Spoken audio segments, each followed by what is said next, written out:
There's something in the water here that is producing the most startups per capita, the most VC dollars spent per capita, the most unicorns per capita by a lot. Welcome, everybody. I'm Mark Peter Davis, Managing Partner of Interplay Ventures. Today we have Yaron Samid on the show. Yaron is the founder of TechAviv, a community for leading Israeli entrepreneurs. And Yaron himself is a serial entrepreneur with numerous successful exits. He was born in Israel, grew up in the States, and is now back in Israel to drive innovation. We discuss how Israel has become one of the world's most innovative countries, and we discuss what he plans to do next. Enjoy the show.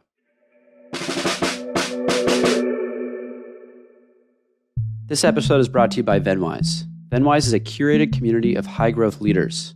It's isolating being a leader, but it doesn't have to be. Through Venwise, you can join discussions and gain support from fellow C-level executives at high-growth tech companies. If you're interested, apply by visiting venwise.com. Yaron, thank you for being on the show today. Mark, my pleasure. This is officially my earliest recording session. It's 8 o'clock here, and you're in Israel. What time do you have? It is 3:15 in the afternoon. Oh, God, you're a lot more awake than I am. Okay, before we jump into all the interesting stuff you're doing today, I'd love to drive a little bit through your background. So could we start? Where did you grow up? So you might have guessed from my name, which you probably can't pronounce if you just see it written down somewhere. But I was born in Israel, but very early on moved with my family to the States. I grew up right outside of Washington, D.C. How old were you when you moved? 3.5. Okay, so you were really young, right?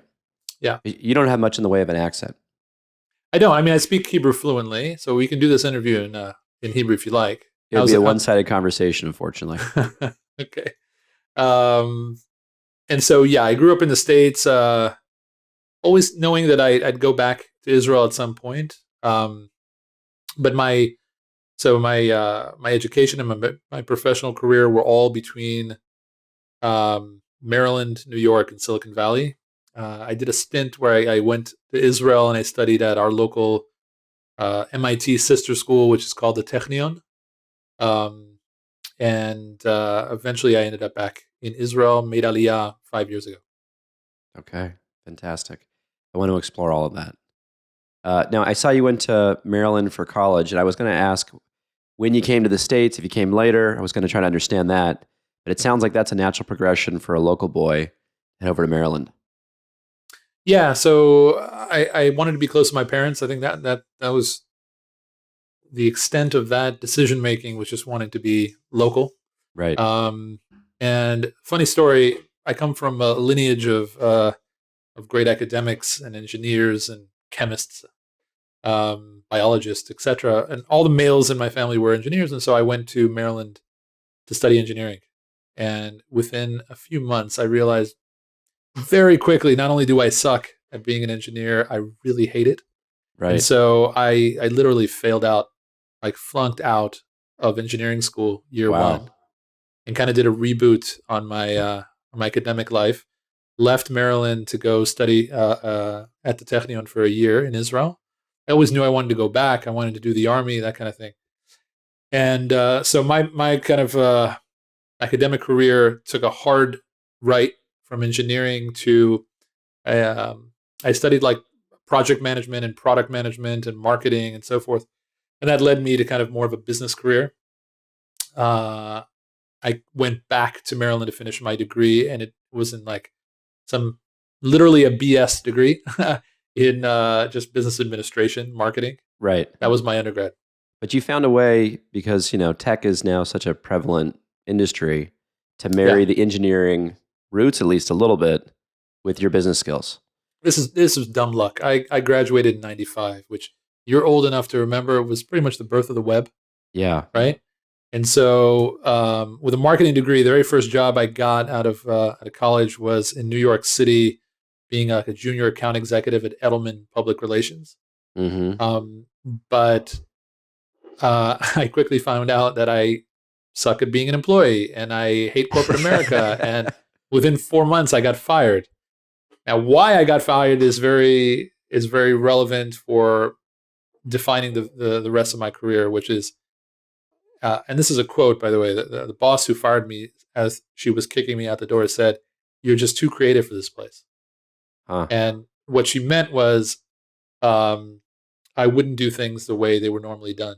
So I Right. don't know how much you want me to go into this story, but I'd love to hear it, because that I think this is actually a common thread. A lot of the innate entrepreneurs, I think there's a lot of entrepreneurs who made a career decision and they had business skills and they applied them and built companies. But people who are wired at their core as entrepreneurs, I think, can very often make terrible employees. yeah, no, it's more a function of who you are than what you do. Um, by the way, I now lecture worldwide and at universities. This is pre-corona, obviously, and I start my lecture on entrepreneurship by basically trying to convince everybody in the room not to do it.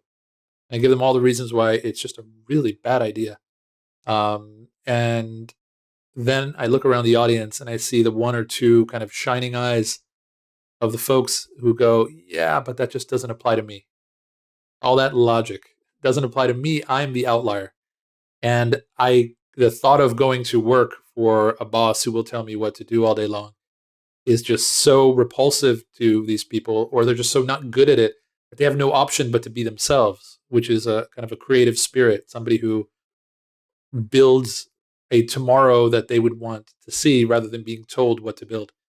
So the really quick story of what happened at Edelman was, so at the University of Maryland, while I was flunking out of engineering school, I spent my hobby time down in the basement of a parking lot where we had our open computers lab, and there was a bunch of geeks down there, like just messing around with like HTML and stuff. And I taught myself HTML just for the fun of it. And by the way, the interesting part of that era in Maryland, one of the geeks sitting next to me was a guy named Sergey Brin. Sergey. Yeah, I've heard of him. So he, another kind of Israeli connection there. He went on obviously to found Google. Did okay, uh, and I went to go work at Edelman Public Relations. Uh, but when I was told that every single morning at 9 a.m., when I get up into that 33rd floor, Times Square, ball dropping building, with my suit and tie, I would have to take a pair of scissors and I would have to cut out the clippings of our clients so that we could put them in a book and show it to the clients, all the great press they got because of what we've done for them. And I was like, really? This is 1995. There's this thing called the internet. And I wrote a little page where like a bunch of iframes where I had like all the big search engines at the time, if you might recall, Yahoo, Alta Vista, Magellan, Lycos, exactly. Google, I don't think was even around. And I would type in my client's name, hit the print button, and get all these results of like news stories about our clients, staple it, put my feet up on the desk, this brash, 23-year-old at the time, and was like, look what I did. And all these other, junior account executives were sitting there with their scissors. Now I thought they'd be impressed. My boss literally said, that's really cool. Now go back and finish the clippings. Because I was done in 2 minutes, right? The other folks were working for an hour. I was done in 2. And so he's like, you got another 58 minutes. Why don't you go do some clippings? And I was like, you got to be kidding me. That doesn't make any sense. My results are better. I did it in 2 minutes. Why doesn't everybody do it this way? And she was like, go back and do the clippings. That same day, I went to somebody else at the company, the CIO, to complain. He told her, and I was fired the same day. That's amazing. Best thing that has ever happened to me professionally. Okay, so you talked about being a nerd, going down to the basement and, hacking and teaching yourself code next to Sergey Brin. But that wasn't totally your profile. And I think hearing your story, there's a lot of duopoly going on, right? You're an engineer, but not an engineer in business. You're a nerd, but you were also the captain of the volleyball team. Yeah. Right? That's not a typical nerd profile. So tell me, how did being an athlete affect your career path? Well, first of all, it gave me a social life. Like I got out of the basement to play volleyball, and that kind of takes your ability to socialize with other humans to another level. And I think that's probably one of the most important things you need to do. Certainly, as a founding CEO, you need to be a people person. Um, you need to actually have the skills to lead. Um, and I got that from very much from being um, the captain of that team. It was my sport throughout from high school. I ended up playing like in the junior Olympic team, and yeah, I honed my leadership skills there. I wouldn't say I was a coder. I mean, I taught myself basic HTML in the basement at a time where that was just like all you needed for building a website. So I just wanted to kind of tinker around with building websites. That, by the way, that skill is what led me when I was fired that day. Um, and I think this is telling of an entrepreneur. I wasn't bummed about getting fired. I was like, wow, what a great opportunity. Like, I hated that job. I was only 4 months into it, but I hated it. And I kind of picked up a newspaper, looked at the classified ads, and there was an ad for an internet company that needed somebody who knew how to kind of build basic websites. And I was like, I actually know how to do that. And so I applied and got the job. That company at the time was called Foreman Interactive, working out of like a warehouse in Brooklyn. That company turned into register.com, went Amazing. public, multi-billion-dollar company. I was employee number 4 doing marketing and building websites. That's amazing. You are a leader type personality. I've known you long enough. You were talking about it, early with the volleyball experience. It's obvious when you're speaking now, right? Not everyone is that. And not every entrepreneur is extroverted or dominant. You and I are both community builders. What about the people out there who are maybe not going to be leaders of communities, but are entrepreneurs? They're wired for it. Just is joining a community enough? What types of communities should they seek out? How can they get comfort and knowledge and context around being an entrepreneur without quitting their day job? So, first of all, that's a super important point, and it goes back to what I was saying about self-awareness. Be okay with your strengths and weaknesses. Understand if you're not that kind of person who likes to be in the front, like you and I, and you know, uh, um, you're not comfortable in that role, don't force it. You don't have to be. There are many roles uh, that come into play to building a company. The CEO role is just one of many. And if you're the CTO or the CMO or the CPO or whatever it might be, the janitor, it's so important for you to be true to who you are because you are the best in the world at being that person. You, okay? And so play to your strength. In the case of community building, if that's not comfortable for you, if you don't like to get up on stage and talk and stuff like that, be in the audience. Join the other communities. Go to a meetup locally or a webinar now, in COVID days, and just start, being a true contributor to that community.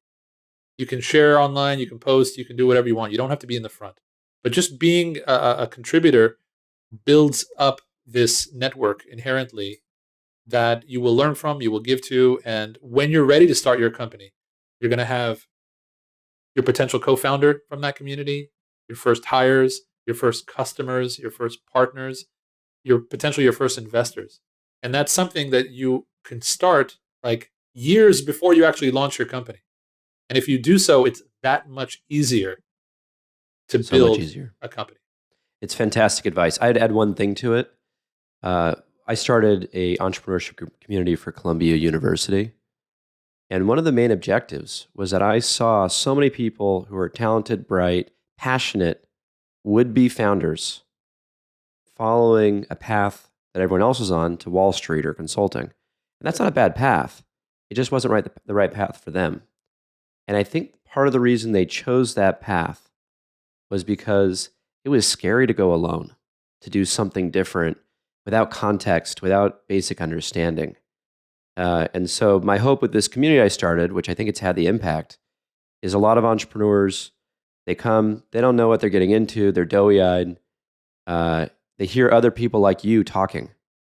They find other friends who are on the same journey. It's just a hell of a lot less scary if you have people alongside you taking the same steps, and people you've seen fail, and that's okay, and people you've seen succeed, and that's great. So I think the community path is magic for a lot of folks out there. There's one more piece of magic that happens at those community events. Okay, I've actually coined an acronym for it. It's EC. Okay, there's VC, which is venture capital. You need to raise some money to build a company, but there's only one thing that kills a company, and that's when the founders run out of EC. EC is emotion capital. Okay, you are doing the impossible. The only fuel in your engine is that you have the emotion to actually take action, to try, and then when you hit walls and you're gushing with blood in the face, you actually walk around the wall and keep going. That emotion capital, that fuel for the car that creates eventually a company, is something that you can fuel up on when you're hanging around fellow men and women in the arena.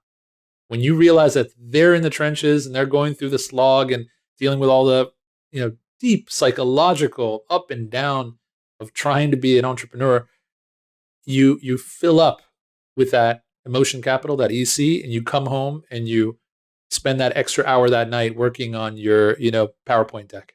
I love that. That's super important. I love that. And you're hitting on something that keeps coming up is founder depression, right? The anxiety founders feel, I think it's outsized to what a lot of people are exposed to with more stable work environments, right? One week, the future's bright, and the next week, it's very bleak. Yeah, and I think you're associated with yourself. Yeah, and there's a psychological toll. So you think community is a good way to help mitigate some of that roller coaster? 100%. Like you see fellow crazies, and you see that they're going through it, in the same way that you are. It's not what you'll read on TechCrunch about this founder raised that much money and this exit was that big, which is all so amazing. But when you get into these communities where you have a safe place where you can talk real talk with fellow founders, you realize that the vast majority of the time you're failing. And the psychology it cuts so deep because it basically is a reflection on you. You failed. There is no company. It's you in the beginning. So your idea is stupid. You're not a good operator. You didn't hire the right people, et cetera, et cetera. And that's very hard to take, constantly getting rejection. If you do it together and you realize that everyone's getting rejected, it kind of normalizes the impact.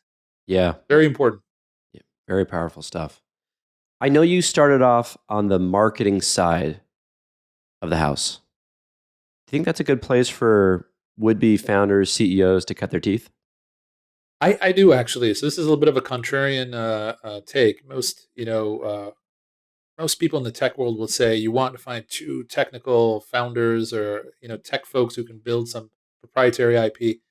I'm of the belief that you need to be uniquely astute at understanding the market before you even consider building anything for it. And marketers, that's our jobs. We're supposed to understand what the market demands, and then we need to fill that demand. It's pretty simple of a formula. You need to build something that people actually care enough to want. And understanding what people want is a function that a lot of technical co-founders just don't have. They can build amazing widgets, but most often people just don't care. And so along that lines, my career was more of a product manager than just a pure marketing person. But as I developed my career, became a CEO, build organizations, I always had product management report into marketing, not into R&D. Interesting. Because you want the ability to first and foremost develop a product that people care about. And so I actually think having that skill set is quite an advantage. And that's the customer development.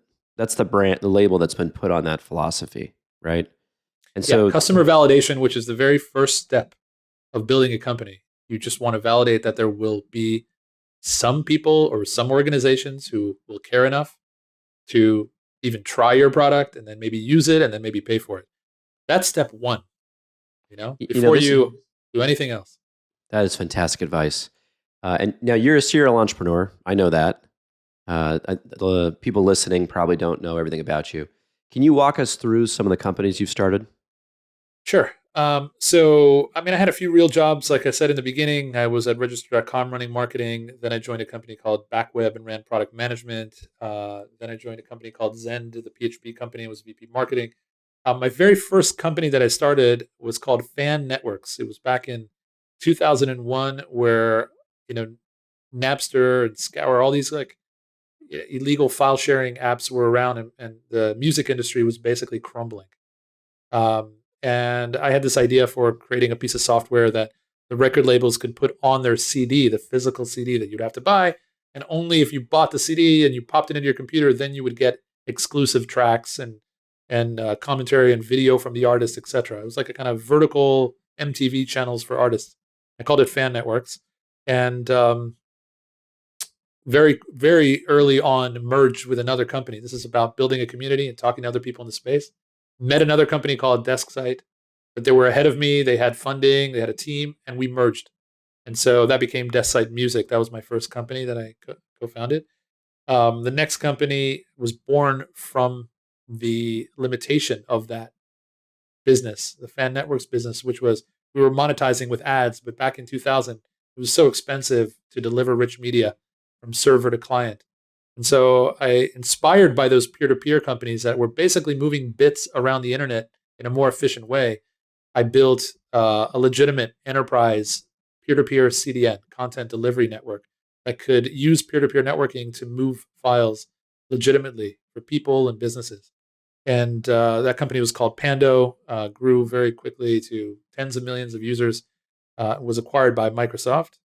And then the company right after that was BillGuard, which was my most recent company. It was in the fintech space, personal finance management tool that used crowdsourcing to identify overcharging, wrongful charges and overspending on your credit card bills. Kind of like how computers can find what a bad email is by all these people clicking mark as spam in their own inboxes. Right. We did the same thing for credit card bills, and that became one of the most popular personal finance apps in both the Google and the Apple stores, app stores, and was acquired by Prosper at the end of 2015. And those are the three companies that I founded as a founding CEO. I've also helped start two more companies as a founding board director. One of them out of New York called Pond Five. You probably remember that company, Mm-hmm. and CloudLock out of Boston, which was acquired by Cisco. So I've been involved with helping build five companies. Been very very lucky. Four of those companies were acquired. A lot of luck involved. Been around the block enough. Had enough failures to get lucky a few times. You've had a tremendous amount of success on the entrepreneur side. You've made some career moves. You moved back to Israel. Things have changed. When did you go back to Israel? When did that happen? It was 3 days ago, plus 5 years. So we Not that you're counting. yeah, exactly. It was January 4th, 2016. We moved back to Israel after selling BillGuard. Interesting. Okay. And what drove you back? It sounds like you grew up in the States more or less. Yeah. So Israel is my home. You could take me out when I was 3.5, but you couldn't take the Israeli from within, deep in my heart. I always sort of knew. I always felt like an Israeli living in America. I've always been very connected to the Israeli tech community in particular, and I knew I wanted to come back at some point. The catalyst was my wife. Mm. I'm I'm very lucky to have married an amazing Israeli woman who her whole family is here, and we knew that after she would let me play startup for a while in the States, once I would sell BillGuard, we would be coming back, and so that is definitely kind of the catalyst for the timing, and I'm really happy about it because I have three young kids today: a 13-year-old, a 10-year-old, and an 8-year-old, Beautiful. and having them grow up Israeli kids. You can only really understand what that means if you've lived in Israel and have Israeli kids. It's a real. I'm very fortunate to have them be able to grow up here. So that was a big. Those were kind of the main reasons for coming back. I also now play an important role here in the local tech community. So I'm very privileged to be at the right place for myself professionally as well. Yeah, take us through that. So you started TechAviv, right? And that's something you started when you were in New York, correct? Yeah, Do you want to tell us a little bit about the first iteration of that as a community? sure. So very much inspired by how I started the New York video meetup. Uh, I wanted to gather fellow Israeli founders and learn from each other and help each other out. And so back in the summer of 2007, I organized some fellow founding CEOs who were Israelis living in New York. And we would just do a coffee shop meeting once a month. Same idea, very candid, open, safe space where you could talk to fellow founders about all the stuff you're going through. And that that group today has become the largest um, global organization of Israeli founders in the world. But more importantly than its size, because of the way we grew, so we wanted to really protect that safe place, that safe space. And so we kind of grew YPO style in order to be invited in. An existing member would have to recommend you. And so we just skewed to a uniquely high quality cohort of founders. 35 unicorns have emerged from this group. That's incredible. Majority of them joined when they were pre-seed or pre-company. We've had over 200 companies that are valued well north of 100 million. And till this day, it's a non-profit, informal, global network of Israeli founders who kind of get together, now more online than offline, but usually offline. Major branches are like in Tel Aviv, New York, Silicon Valley, and Boston. But we have members in 16 cities around the world. And the whole idea here is to kind of harness our collective knowledge as entrepreneurs and our networks in order to help each other succeed. That's the whole spirit of the thing. And it's really turned into a very powerful network. Yeah, and it succeeded in no small part because of you, right? You have an enigmatic leadership style, which I think comes across even into this conversation. What did you learn about community management through the development of TechAviv that other people should know? People who are going to follow your advice to go out and build communities of their own. What are trade secrets or strategies or things that they should understand or think about to be successful in that community building skill? It's a really important question, by the way, because a lot of people are building communities these days. A lot of tools to do that online. I think the most important lesson, it's like foundational lesson of TechAviv, is that the way it was started and until today, the way it is run, I guess set a tone that this was a giving network. I don't know if you read Adam Grant's book, Give and Take. I have If not. you haven't, highly recommend that Okay, book. we'll link to that in the show notes. Give and Take, yeah, by Adam Grant. TechAviv is a giver network. The idea is that when you join into this network, it's about what can you give to others, how can you help others, not what can you get from it. And so when I started it, it wasn't like what can I get out of starting a global network of Israeli founders. It was just wanting to give back. And when you, as the leader of a community, set that tone, it's kind of like, okay, that's the modus operandi. That's how we function here. There's no fee for being a member. There's no financial interest here. There's no big corporate above us who is like trying to, scoop up some innovation, whatever. It's just a bunch of founders who get together to help each other out. When you set that tone, you define your ethos. Ethos is a glue that binds you, whether you're three founders meeting at a coffee shop or you're 3,000 members worldwide. It's just kind of the tone. It's the identity of the brand and the network. And so then everybody kind of defaults to, wow, everybody's giving. Kind of, okay, I should too. And one of the ways this manifests itself, and one of my favorite parts of our meetings when we get together, is at the end of every gathering, we do member announcements where any member can kind of stand up and say, here's help that I need. And then typically we'll have 100 or 200 other founders in the room who will then say, oh, I can help you with that. Or I can help you with that. People will just raise their hand to say how they can help. And then we just matchmake between them and they kind of talk offline.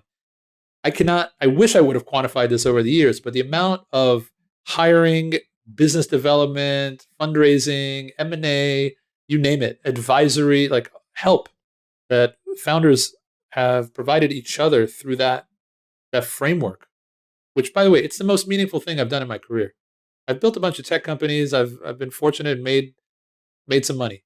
The most meaningful thing that I have built in my life are these frameworks that enable founders to help each other, where I don't have to be, I'm not the middleman. I'm an accidental connector because I'm in the middle, I'm the human router sometimes connecting the dots. But when you create that environment where everyone's just helping each other, that is exponentially more powerful. And so if you're starting a community today, don't think about what you can charge for membership or what kind of sponsorships you can bring on, or think about what can you give to others and just give. Don't think about where you're going to get back, what credit you'll get for it, etc. Just give, and you will get in return tenfold. My professional career has been built on the help of people in the communities that I've helped facilitate. It's very powerful advice. I received the same advice from a different person, a mentor of mine early in my venture career. The phrase he used was, the more you give, the more you get, but don't keep score. That's actually, by the way, you'll read that in the book as well, Give and Take. You don't want to be a matcher. There's three people that Adam Grant talks about: a giver, a taker, and a matcher.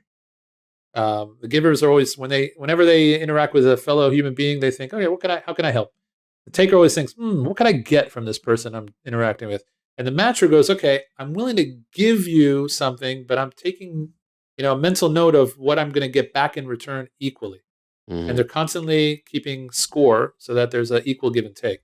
And what the book explores is how the most successful people in the world are givers. But there's a way to do that.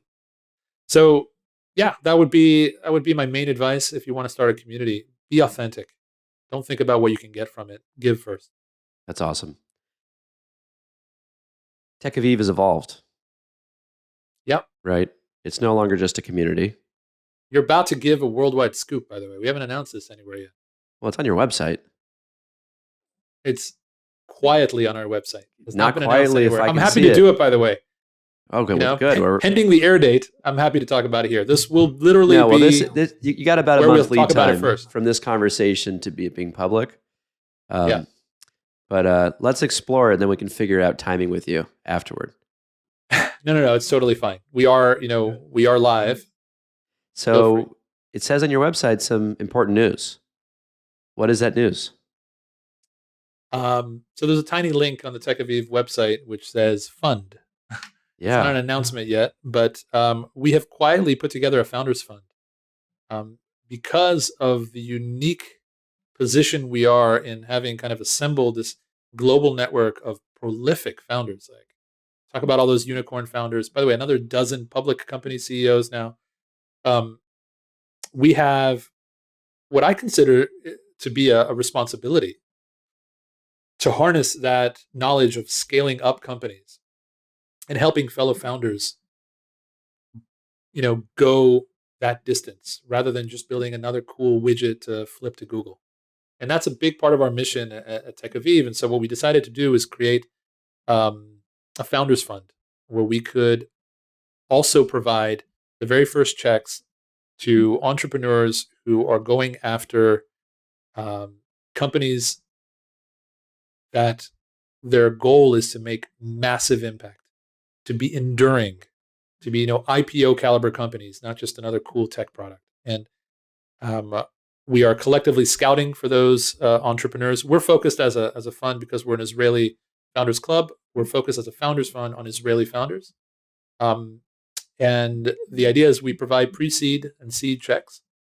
And far more importantly than the checks, we provide access to all of us to tap into not only our knowledge and our experience, but also our networks, to your first customers, to your hiring your first talent, to meeting your first investors, and literally helping with whatever the founders need to succeed. We're called the TechAviv Founder Partners. That's because we partner with founders. We don't partner with ventures.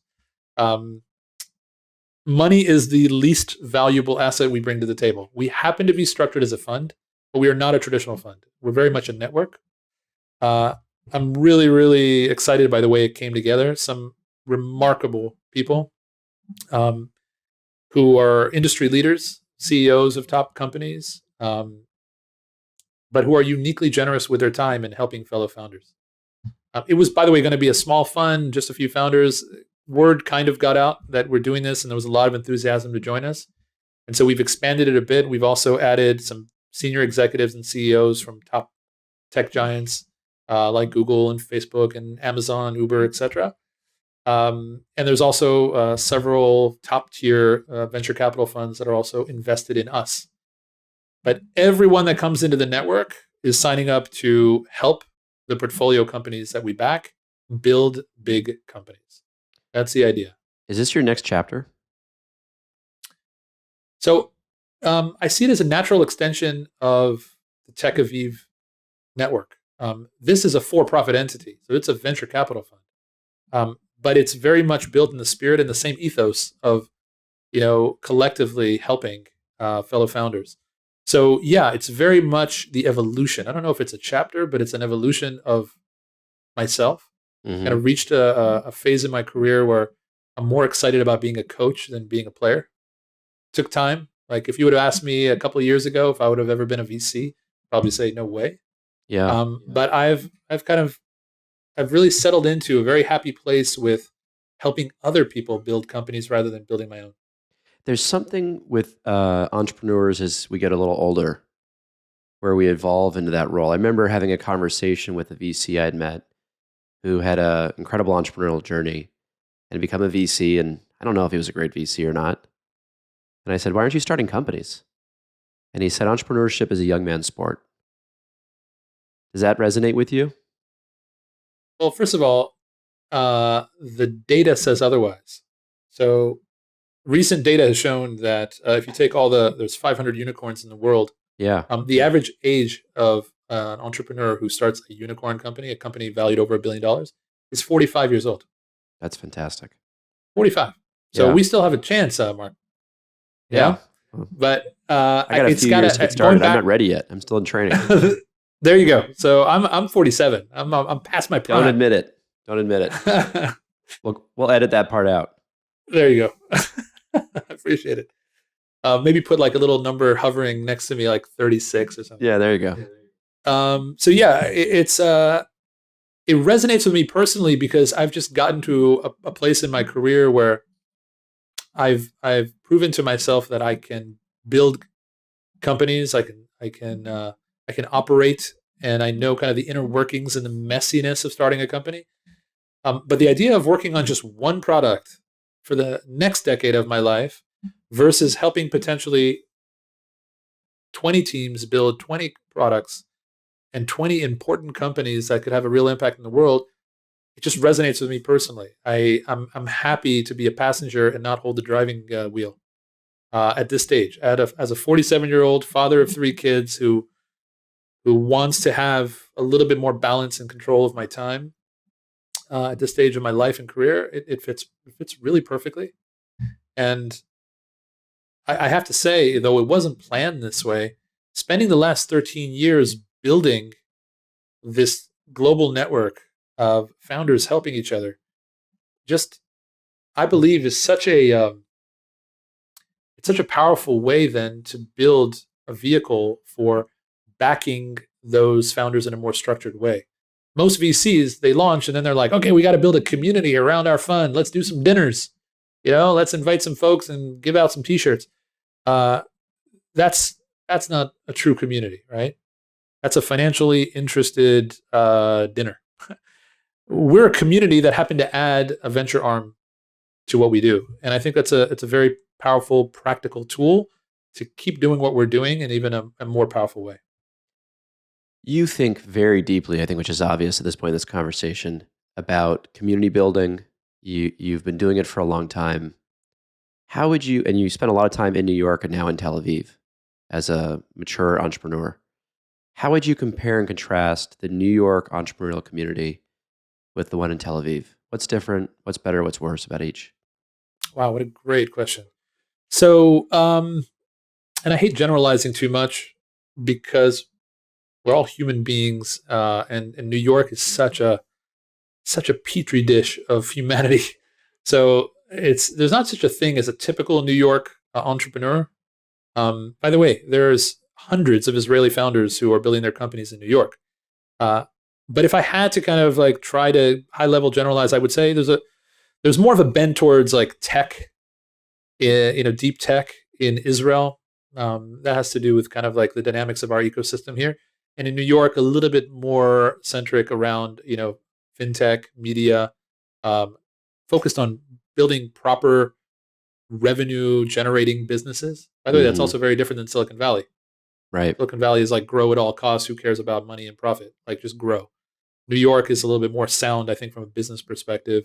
Israel is skewed more to tech, even though it's changing. We're becoming more market centric, better at, uh, at the business side of building companies as well. So it's all kind of meshing together. There is something that is uniquely similar about the ecosystems, which is that we're kind of like brash, in your face, no holds barred. We'll tell it like it is. We're New Yorkers. We're Israelis. Uh, what we feel is what we say, and there's an efficiency to that. Sometimes it rubs people the wrong way if a New Yorker is a little bit too brash or an Israeli is too brash. Uh, but I think for entrepreneurship, there's no time for those kind of like sugarcoating conversations, and you want to cut to the chase and you want to be efficient. And I think both ecosystems are very efficient. We fail fast because we talk very candidly, and that's good. As an ecosystem, in order to build a thriving, innovation hub, you need to have constantly recycled startups. You have Hmm. entrepreneurs who are trying and failing, trying and failing, trying and failing, joining another startup, etc. So you have a deep bench of talent that is thinking in an entrepreneurial way, and then a few companies come out as like massive winners. By the way, I'm really excited about what's happening in New York um, in terms of the quality of companies and startups that are being born and staying in New York. In general, by the way, there's a tectonic shift now because of Corona, right? Absolutely. Um, you're not moving to Miami, are you? No, I'm not. But I think there's been a long pattern of democratization of tech innovation. Yeah, 100%. You and I both know 20 years ago, there was only one place in the world to do it, and it was Silicon Valley 30 years ago. And now we have innovation hubs popping up in Paris, Berlin, London, across the states. Israel's been around for a while, but a lot of these other locations are newer, but it's clear the whole world's going to be participating in innovation. And I'll add, I found a way to articulate this recently. I feel like innovation for me is really hope. It's the best of mankind. It's the best path for all of us to collaborate to solve the big problems. Right? So to have more people rowing that boat for the better future, it's extremely inspiring to me. I think the democratization of innovation is more important. Is why one of the reasons I was so excited to talk to you. I'd like to pull some insights from this to help people who are building in other cities around the world, to help them see what is working so well in Israel, because you're uniquely one of the people who sees it, sitting on top of a very large community. Let me emphasize for folks who are listening the significance of Israel's tech community. So the numbers are going to be slightly wrong, but I did a little bit of Googling before our conversation. About 15 to 20% of the unicorns in the US are Israeli founded. Okay? 70 companies on the NASDAQ, Israeli founded. Now, to contextualize all this, Israel's population is under 9 million. The US has 330 million people. China has 1.4 billion people. Israel is the third largest country represented on the NASDAQ. Third. It's not That's even right. close in population. So if you're looking at it on a per capita basis, the innovation output it's unparalleled. It's absolutely unparalleled. When you look at this dynamic, you talked about the style of being direct. It's actually a great book for folks listening called The Culture Map. It's a little bit of a slog to read because it's so intelligent and smart. But this author does an incredible job of actually diagramming out dimensions of culture in kind of measurable ways. And it talks about things, and specifically uses Israelis in some examples, about being direct about things that maybe Americans aren't as comfortable with. And it measures this. It puts some context around how to navigate the different cultures. But I feel like there has to be more to explain how a small country on a per capita basis is far and away the most innovative. What is Israel doing that is creating such an efficient innovation engine? What should anyone in Singapore, Nigeria, anyone listening to this be taking notes and thinking about doing to build their innovation hub to make mankind better? I get asked this a lot because you're right. All those numbers, they're astounding, but they're true. There's something in the water here that is producing the most startups per capita, the most VC dollars spent per capita, the most unicorns per capita by a lot, by the way. By a lot. By a lot. There's 45 Israeli founded unicorns roaming the planet as we speak.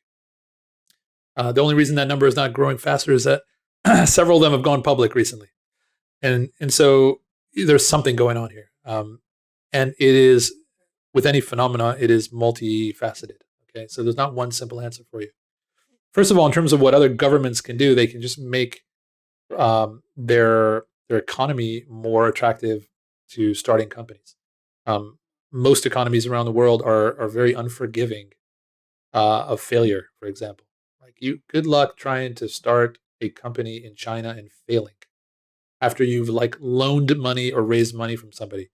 You are going to have a very hard time doing anything else or getting even a credit card or any kind. Like it's a death sentence. And so it's such a high risk ratio that you're like, I'm not even going to try. In Israel, it's like a notch on your belt of like progress. Like you're impressive if you raised some money, launched a startup, failed, and now you're doing your next one. It looks good on your resume. We know how to read that kind of a resume. That's important that all of if you look at the economy from a stack perspective, the banks, the accounting companies, the VCs, the angels, you have a whole ecosystem that is supportive of a startup economy. And another way of saying that is it's supportive of failure. Okay. That is not obvious. It's counterintuitive. Most economies look to always put money and support success. Entrepreneurial economies look to support rapid forward failure. Okay. Silicon Valley is like the mecca of that. And Israel is very much modeled in that way. It's also part of our culture. So Israelis, because we're very brash, don't have a problem questioning authority and saying, okay, I understand you're saying that the logic is ABC, but why shouldn't it be CEF?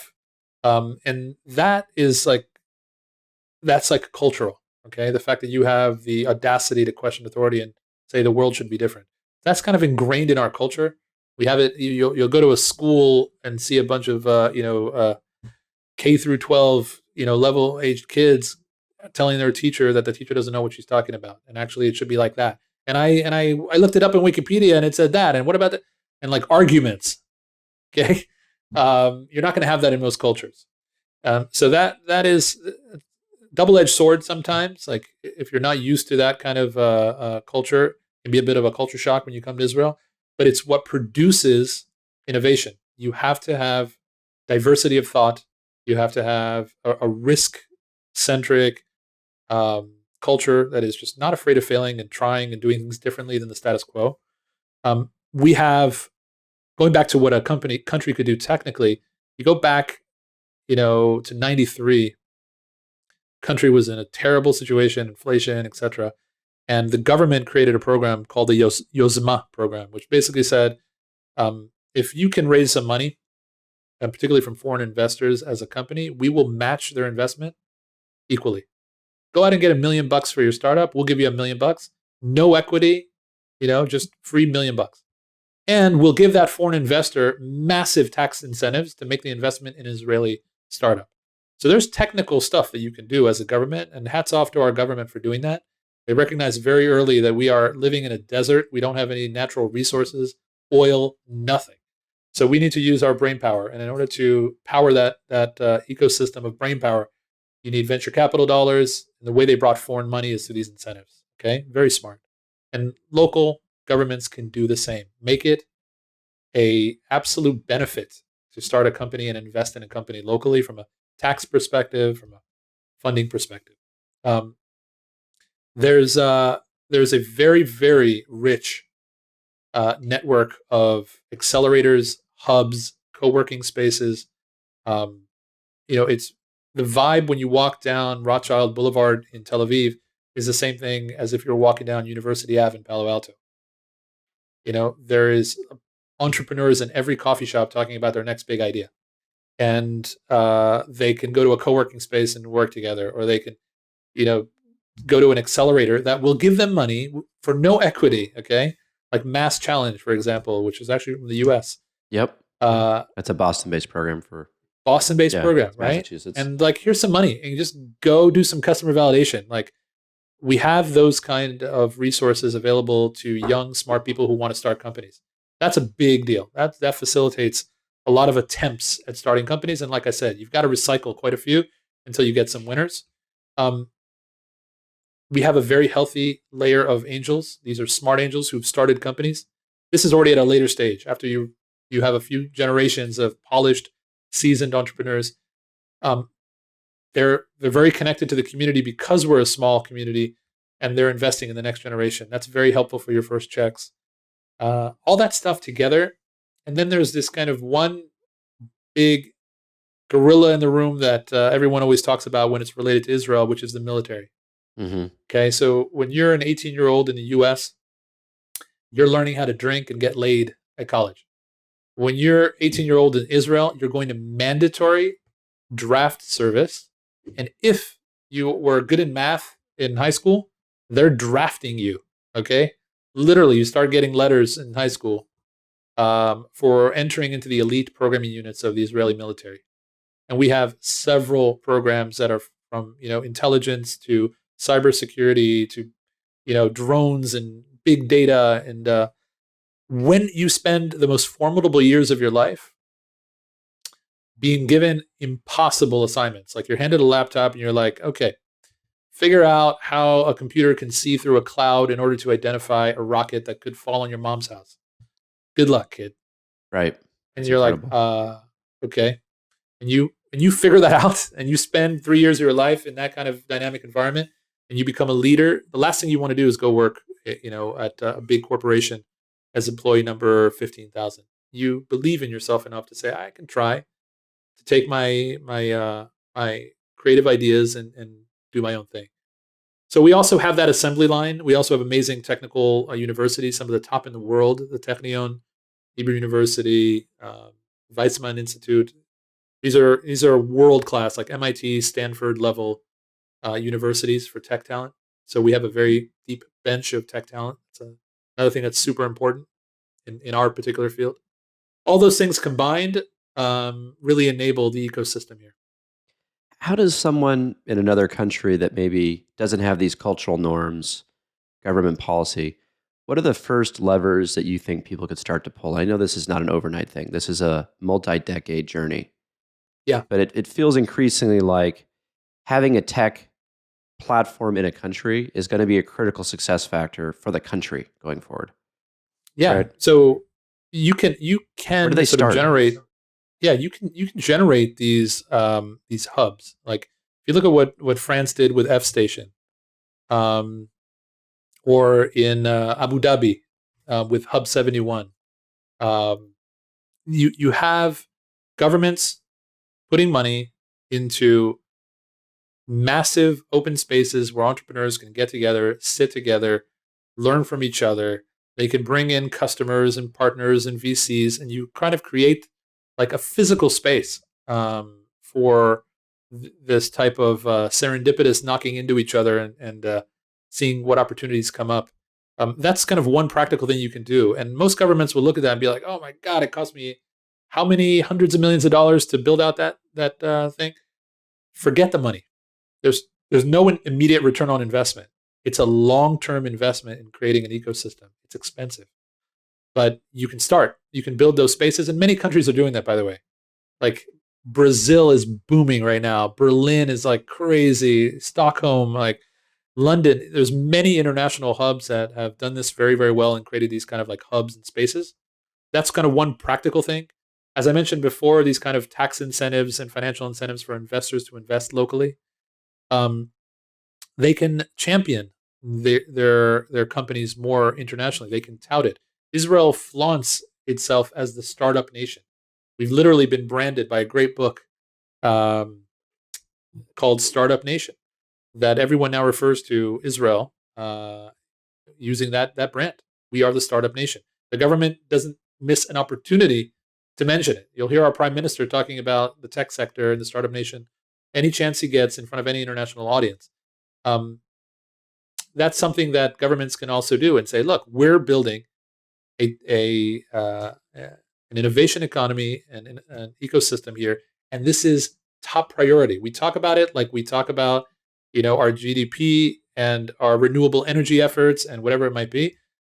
At that level, make it part of your brand identity as a nation, and you'll have to back that up. You can't just talk about it. You'll have to back that up by giving those tax incentives, by investing in universities, increasing salaries of public university professors who are teaching computer science, you know what I mean, or product design, etc. You're gonna have to put money towards this thing and make it a priority so that culturally becomes like that's who we are. We're also an innovation. It takes a lot of time. It's But these are fantastic some of the advice. ingredients. Seeing it in the States, I mean, I entered the tech community in New York in 2006, and I feel like New York really hit its inflection point in around 2008. But the real story is that I wasn't there at the beginning. There were people working their ass off in New York in the 90s, building. There was an earlier generation. And it takes cycles of these people to grow up, to succeed, to mature, to become angel investors and mentors. It's not an overnight exercise. This is a 30 or 40-year journey, is my sense of it. Yep. So I think your advice is very valuable. I hope more places around the world start now. By the way, I'm glad you brought this up now because I don't think the timing could ever been better. Yeah. We've just had the most momentous window of opportunity to change how your country, your local economy can become an absolute leader in tech innovation. And that is the coronavirus, which showed us that you can work anywhere. You can start a company anywhere. And so all of a sudden, the currency of being elbow to elbow with each other and like meeting at coffee shops and on University Ave in Palo Alto is less valuable than the fact that if I can work anywhere, yeah, I kind of like the weather in Austin better. I kind of like the lifestyle of being in New York. It's more multivariant versus just tech. Like if you're the Maldives, like you could start an innovation hub because Absolutely. people want to hang out in the Maldives with their laptop, and they can start companies today from there. There's no reason they can't. So I think we've democratized access to the Silicon Valley-esque approach to building companies, and we can create these mini hubs all over the world because the talent doesn't need to go to Silicon Valley. It's still, by the way, number one. It's going to probably be number one for a very, very, very long time. Absolutely. Can't take anything away from Silicon Valley.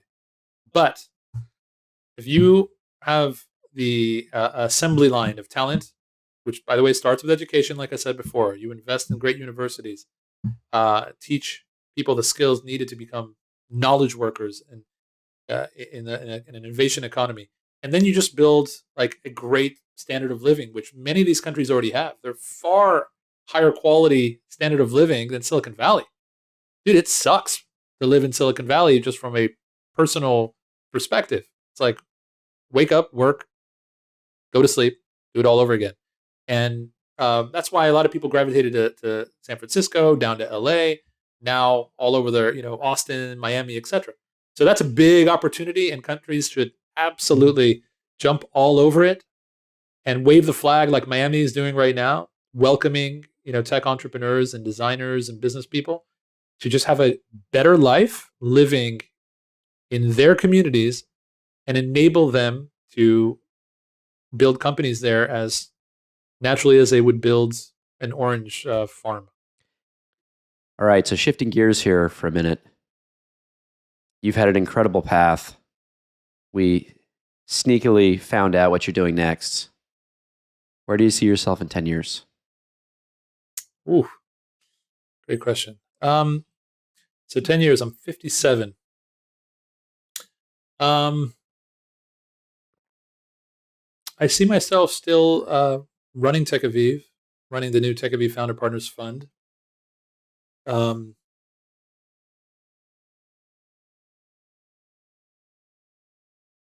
I see myself getting more and more involved in efforts to bring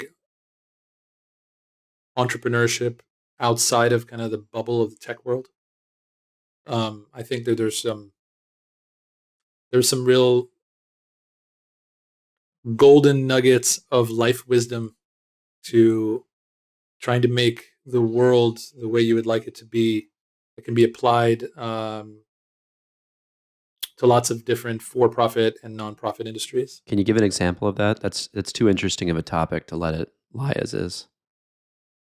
So just one example would be that I don't think that NGOs should spend their time with their hands out asking for money all the time. I think that's a highly inefficient way to underwrite the greater good that they're doing. I think that if you teach them how to build a revenue model that's deeply aligned with their mission, that could self-sustain what they're doing, you could make a massive impact on humanity. They're just missing the engine. You know what I mean? They've got great cars, but their engines suck. And so I want to help them get to where they want to go by using some components of entrepreneurship, lean startup methodologies, etc., to figure out a way to self-sustain. That's awesome. Noble mission. All right, we're going to cap it off with one last question. What is the most important thing you've learned as an entrepreneur? And asking that with the lens of what would you want people listening to this to hear? We've touched on top parts of it around getting involved in community. If you have to give someone a nugget who's out there struggling through their first venture right now, what is that lens? What is that perspective? It's very much in line with what I said earlier. Get out of the mentality of you always needing help and think about ways that you can help others. You will be shocked what will naturally evolve from you getting into that seat. One simple example of that is that most entrepreneurs, when they go pitch an investor, they think they're being interviewed. And when you go to be interviewed, as if they're doing you a favor by giving you money, you've already lost the conversation, right? No investor wants to invest in a company that really needs their money. You know what I mean? They want to invest in a company that doesn't need their money and is doing them a favor, letting them on the cap table. It's a state of mind because it could be the same company, but if you go to that pitch and you walk into that pitch as if you're going on a blind date. You know, on a blind date, a good date would be where you talk 50% of the time and they talk 50% of the time. They pitch you and you pitch them. And then if there's a match, great. If there isn't, also okay. Important learning, right? If you walk in with that disposition, that you have something to give, you know, you're offering something very valuable, and that you want to interview them and understand if they are worthy of being a part of your journey, you will be exuding exactly the right message that an investor wants to see. That's one example of just applying this mentality towards raising money. But it applies to everything that has to do with starting a company. And in the earliest days, the biggest mistake that a lot of new entrepreneurs do is just get into a desperation mode. Like, somebody help me. Anybody help me. If I only had help, then I could. Blah, blah, blah. You are a human being. who has taken a remarkably bold step of trying to start a company, statistically, you will fail. That's just data, okay? That's the reality. You're the type of special person who is willing to look beyond the statistical odds in order to chase some dream to start a company and hopefully have some impact in the world. You're a special person. You have a lot to give. And if you internalize that, every conversation you have with an employee, with a partner, with a customer, with an investor, is going to be fundamentally different and will set you up for success. Yaron, this has been nothing short of inspiring. Thank you for being here today. My pleasure, Mark. Thank you so much for having me.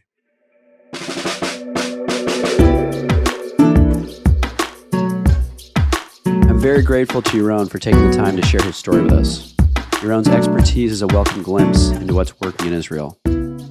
What's happening in Israel is a fascinating case study for how communities and countries could and should embrace entrepreneurship to improve their economies and societies. If you like what you heard, please hook us up with a like or a 5-star review, and feel free to share with a friend. You can find me on Twitter at MPD. To hear more of my conversations with innovators, subscribe on YouTube, Facebook, or any other major podcast platform. Just search for Innovation with Mark Peter Davis.